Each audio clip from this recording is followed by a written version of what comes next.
Okay, so next topic, we're going to talk about austerity, a buzzword recently in politics. I think I've heard of it. Yeah. Corbyn's talked about it a little bit every Austerity. now and then. So firstly, what is austerity? We're not sure what angle you're coming at from this, so I'm going to give a brief definition of austerity and why it's considered to be the best policy by certain politicians. So by definition, it's tightening of the belt of public spending. So the kind of things that the government spends on healthcare, the NHS in this country, education, defence, all the things that the government has to spend on or deems necessary to spend on, they cut back on that. And also raise taxes as well. They tend to coincide. And the rationale behind it is that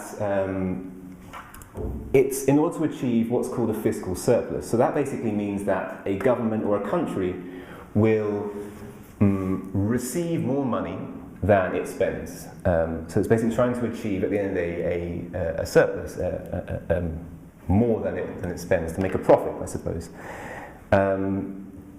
So to give a metaphor for that, for example, let's imagine that you've bought a house with a mortgage. You've got a massive mortgage, £250,000 mortgage. I'll need a big imagination for that. Okay, let's imagine 50 years down the line. Okay. You've bought a house. You've finally got enough together to buy a house, and so you've got this massive debt looming over you. This is the public debt. This would be in the metaphor we're using, the public debt. But every month you earn money, you work, so you receive an income, and you also spend money. You have to buy food, you have to spend money on housing, etc., on repaying that mortgage, for example, on interest payments, on whatever you spend on beer, whatever you spend on. And so George Osborne, the late George Osborne, may you rest in peace. But may you not. The late George Osborne, his rationale was, okay, we need to, at the end of the day, we get that paycheck, we need to make sure that we don't spend more than that paycheck, that we're not borrowing money after that paycheck has come in. So that is achieving a fiscal surplus in this metaphor. So that's the idea behind it. And to give you an idea of how our austerity has compared with other countries, Greece, for example, between 2007 and 2015, they cut their government spending by 22%. That's austerity. That's proper, hardcore austerity. Whereas in this country, this is not a very fair comparison. This is from 2010, so after the crisis, but it gives you an idea of proportion. It's only been 3%. Between 2010 and 2015, government spending cuts has been 3%. So actually austerity in this country has not been as severe as it has in other countries. I'm shocked hearing that, to be honest. Yeah, I was a bit disappointed because I was hoping there would be a lot more, and that we could really get quite angry about it. But the fact is, it hasn't increased, and throughout the 60s and 70s, Keynesian economics, when it was full in place, there was always basically cuts didn't happen. It was progressively getting more and more and more because tax receipts was getting more. We were earning more, and so when I say 3% and 22%, I should mention that is as a proportion of GDP. So as GDP increases, government spending will be held against that. So has it worked is the question you should be asking, really. So to give an example, has it achieved its goal of running a fiscal surplus? The simple answer to that is yes, it has. We are moving closer to zero, so we are moving closer to the negative. We are still earning less, we're still not making a profit, let's say, every year, but we're getting closer to that. The downside of that, or what we really should be looking at, is what about public debt and private debt? So public debt has been increasing, and it's increased from 51.7% of GDP in 2008 to 89.2% in 2015. So we are in more debt as a country than we were before. Private debt has absolutely skyrocketed. And studies have found that when a public debt decreases, private debt tends to increase. So it's a trade-off every time. Either the government's in debt or the government's people are in debt. The country's people are in debt. That's kind of the trade-off. That's kind of how it works. So we're basically supplanting this debt with our own private debt. Mortgages are extremely high these days, and credit card debts. All these kind of private debts that you occur throughout life. So let's break this down to have a look at exactly how where these cuts have taken place. So, for example, the Home Office has taken about 25% of these cuts, and that's mainly been through Theresa May's cutting of the police department. So one example of that is 17,000 frontline police jobs have been cut, and that's according to the Police Federation itself. So that's one area that has been severely cut in this country. I'm guessing they weren't her chief backers for her election campaign. Well, it's interesting. This is one thing that she was praised for. She was praised for her vigilance and her discipline to do with the police situation. But basically, she was the commending can only really come from the fact that she stood her ground, that she had a mandate, similar to Jeremy Hunt. He had a mandate, save money. All right, I'm going to keep pushing, despite all the complaints, despite all the public scrutiny. I'm going to keep pushing ahead, and we're going to make these cuts. That's what she was praised for, that she had a mandate and she achieved it. So it's commendability within the realm of the Conservative Party only. That's kind of how it works. Defence, 35% has been cut. You may not care about this, but for those who are interested, NATO has a 2% minimum, that a country has to spend 2% of their GDP on defence. We are still achieving that. We have been achieving that despite the cuts. In fact, we're one of only 4 countries, I think, to still be in line with NATO's minimum spending. Business innovation and skills have been cut. This is quite, in my opinion, this is a bad one. This is to do with universities as well. University teaching budgets have taken a massive hit from this, which is obviously affecting the quality of education at universities, which in turn affects productivity. Well, I mean, intuitively that's a puzzling one to hear, because for a government which sees the private sector as the chief solution to escaping our economic woes through innovation and giving people cut tax and give them the ability through entrepreneurship to grow our economy, and yet at the same time sounds like you're getting rid of the very things that support this. I mean, that doesn't seem like an area which you would, if you had that vision for growth, you would want to be cutting. I mean, if we look at the graph that shows the different areas that have been cut and different areas that haven't been cut, they've actually increased. You can kind of see where the priorities lie. So healthcare has increased by about 7%, for example. International development has increased. That's also been ring-fenced. So you can kind of imagine a committee of warm-hearted Tories sitting down saying, right, we've got to save this much. Osborne has told us we've got to save this much money. What are we going to do? Where are we going to cut? And it's maybe not a case of, we hate these people. I bet they didn't get much money. That whole, you can't study that now. that's been completely cut. But that was free. There was only 3 people, I think, who studied that in the country.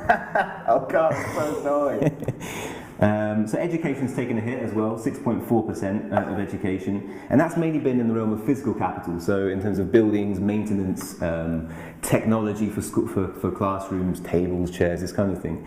There's been a massive cut in those. And post-16 education has also taken a massive hit. So A-level students are getting I won't say worse necessarily, that wouldn't be fair to judge it based on cuts, but they're having a less funded education experience since 2008. We talked about the NHS, that has increased, but of course in the news recently, Theresa May said that she would be giving this 10 million that the NHS has asked for. So basically, the head of NHS, I can't remember his name, the head of NHS gave a figure, we need this much, and we need public spending on the NHS to increase by this much if we're going to sustain ourselves, if we're going to stay open for business and to be able to offer quality healthcare for everyone in the country. And Theresa May said that yes, we're giving them that 10 million, although if you look at the figures, it's been said that that 10 million actually doesn't include inflation, so that it comes down to 8 million, and that figure comes down again if you factor in exactly where that money, which direction that money is going. Well, maybe it's come from certain existing budgets or which are related already. Exactly. Has it already been provided? But also the fact is about the NHS, or one of the very nuanced aspects of the debate is that demographics are changing. Obviously as a population we're growing, as we've talked about before. We're aging, we've got a lot more cauliflower heads than before. And so obviously demands on the NHS are a lot higher these days. And so inevitably, spending needs to keep increasing if it's going to be able to support a population. If we're going to have a free healthcare system, free at the point of access, there needs to be some commitment to increasing that spending. And it has been ring-fenced, which just means that you're not going to take anything away from it. But the 7.2% increase has not been close to sufficient. This is the issue at hand. But that's a whole other video that we'll do. So these are some examples. And actually, if we look quickly at the defence spending, it's quite an interesting graph to have a look at. You can see the two spikes there that basically represent World War I, World War II, and since then it's been decreasing. So, austerity. We've kind of established that it's not, and you could discuss it en masse in the EU and look at how it's affected the EU and how has the EU grown in comparison to the US. It hasn't, suffice it to say. So, are there any alternatives? One thing I wanted to mention was that as you were talking, and I've heard it said before, there's a book by Krugman or Stiglitz, I get them mixed up, but it's called A Country is Not a Company, right? So when you were saying we're going after this fiscal surplus, you know, I can understand that when you're a company whose sole goal is to operate in profit, to make money, but that's not the goal of a government. And if we've continued for a long time in a fiscal deficit, I mean, what are necessarily the negative aspects of that? I mean, government, I mean, this is investment, and it comes back to increased growth. I don't know, I'm not seeing a clear argument. If this is everything that austerity is for, I'm not seeing a clear argument as for why we want this fiscal. Is it because, you know, are we suddenly all going to be able to give that money to the people and go, yeah, we're rich, we're all rich as a nation now, we're rich because we have a fiscal surplus? Is that how it works? I mean, why are we looking for this fiscal surplus? I mean, there are metaphors that have been used by politicians to support austerity, and that's kind of through times when your family, for example, and economists don't like this comparison, comparing the family household to a country. Yeah. So if the family is undergoing a time of a downturn, an economic downturn, they're not making much money, the dad's lost his job, whatever, or the mother, or the kids have lost their jobs. Kids can be breadwinners too. Yeah, 12 years old. Then it makes sense for them to tighten their belt and to not borrow money, because otherwise you're going to get dragged further and further under. Right.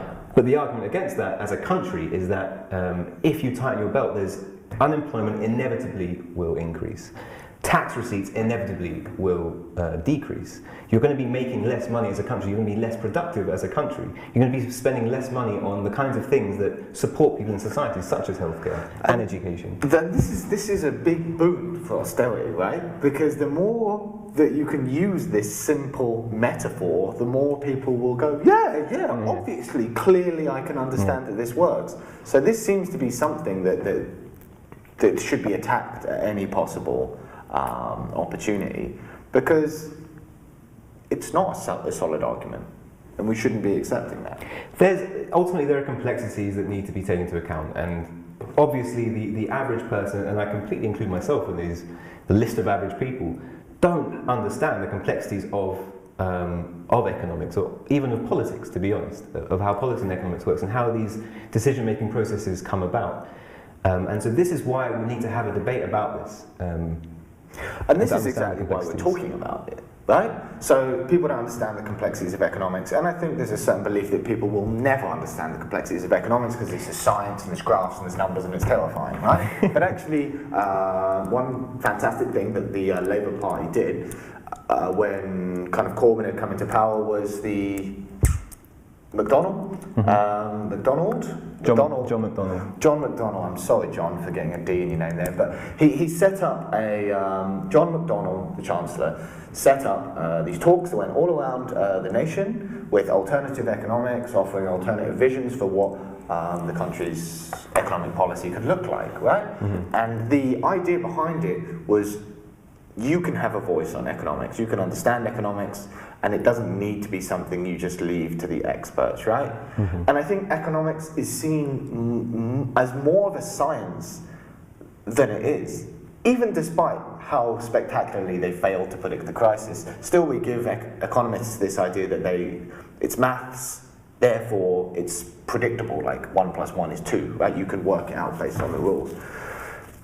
But there are multiple disciplines and schools of economics, of which only one is the one that's dominant at the moment, and has only been dominant for the last 40 years or so.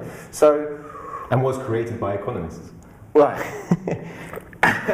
So if you look at people like Ha-Joon Chang, like, I don't know to what extent Joe Stiglitz and Krugman Piketty. are examples, and Piketty are all examples of people who, don't completely diverge and not agree. Of course, there's certain fundamental principles that they hold together, but they hold a different view, right? So we as citizens need to brain up on economics and just believe that we can have a valid opinion on it, and it's not just a case of scientists, economists who versus the public, right? To an extent. So talking about alternatives, so austerity basically means a shrinking state. That's what it means, and the alternative is often scary, given the late 70s or the mid to late 70s, early 80s of the rise of the unions, the rise of public spending, the inflation that happened at that period, which Thatcher was seen to have solved. That's another topic. So an alternative would be an increase in public spending, to put it quite simply. Now, that deserves being broken down. So many people who hear this might be thinking, Venezuela, or Cuba, and rising inflation in these countries, rising public debt, mismanagement. But it's worth noting that Venezuela is a country that has been completely and utterly mismanaged economically. So a lot was spent on, for example, maintaining a low currency in order to keep their currency intentionally low, as opposed to letting it float through. They spent a lot of foreign exchange reserves foreign currency reserves on maintaining that ridiculous low currency. They fix food prices. They've been fixing food prices for a long time, which doesn't allow the private sector to fully flourish and for competition to really work. If you're going to only charge £2 for a gourmet meal, well, you're not going to create it. You're not going to have the incentive to make it because it's fixed at this price and nothing else. So the private sector is not allowed to flourish. Entrepreneurship is not really given root, and not to mention imports as well. That completely stopped.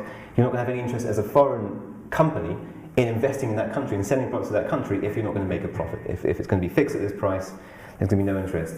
Apart from that, there's some hilarious ways that Venezuela has misspent money. Pastor Maldonado, who is a Formula One race driver who's quite inclined to crash and not win ever. The state spent $45 million on his sponsorship, including certain dressing room demands that I won't go into, but they're quite unsavory. Sounds like they're sound investors. They are sound investors. Can get some advice on how we can invest smartly. So Keynesian economics states that you're trying to make a surplus not year by year, but over the business cycle. And economists mean the business cycle. It just basically means a period of time under which businesses operate. So, for example, if you were to invest 1.2 million on infrastructure on roads, you would need to make that back somehow later on. Not necessarily in 1 year's time, but over the course of, let's say, an election cycle, over the course of a term of a certain prime minister. Or if you invest in education, if, for example, you increase public spending on education by 5%, that's going to see some returns in the economy somehow. The problem with this is very difficult to measure. How can you measure if you pump 5% of extra funds into universities, for example? How are you going to be able to measure the output of that? And that's kind of where the debate comes in. It's not about whether or not you should spend more money. It's about how you spend that money. That's the debate. And there's a bias towards anything that has a clear cause and effect. That we spend it here, we get the benefits here, but that's a problem, right? Because there's a lot of things which you can spend money on which are very valuable, which you can't trace the benefits from A to B, because they're A to B to C to D to E to E to, and then G you start seeing a whole the benefits. collection of externalities as well. Another example is about how you spend it on social welfare. So there's been a lot of research. In fact, the consensus seems to be that countries who have a very firm, very solid social social security support. So you get, if you're unemployed, you're not going to struggle. You're not going to worry about where your next meal is going to come from, for example, because you have support from the government about having healthcare. This and having a good education system as well. This all contributes to productivity. You're able to be productive as a citizen if you have these things to fall, if you have a safety net to fall back on, and not having that. And we've seen in Daniel Blake, the film by Ken Loach recently, that there are many people in this country who are still relying on food banks, who are receiving very little support from the government, and they're being pushed into a job that they're either not fit to do or not being productive in. Right, so for example, in terms of mental health, so when we cut spending on mental health services, then you're going to see a huge decrease in productivity of people across society who are then unable to participate in the workforce. So in short, there's a lot of, there's a very strong argument to increase social security spending in order to create more profit down the line as a country, that you will be more productive, that your GDP will increase, your economy will expand as a result of increased public spending. This is one side of the argument. This is an alternative to the current dogma, which is austerity. But it's certainly, at the very least, it's a debate that needs to happen, and debate is being stunted by, I mean, John McDonnell and Jeremy Corbyn, Kevin Corbyn, he's the new one. I don't know if you've heard about him. He's running for the other party that you haven't heard of. So these two have been putting forward this public investment bank, if that's what it's called. The idea of basically increasing public spending by putting money into infrastructure, etc., by not relying so much on this year by year running a fiscal surplus. And it's been poo-pooed by media, especially by the Tories as well, and by UKIP, but nobody really hears about that because who are UKIP? Yet, at the same time, this is a historically sound economic principle. Supported by many economists.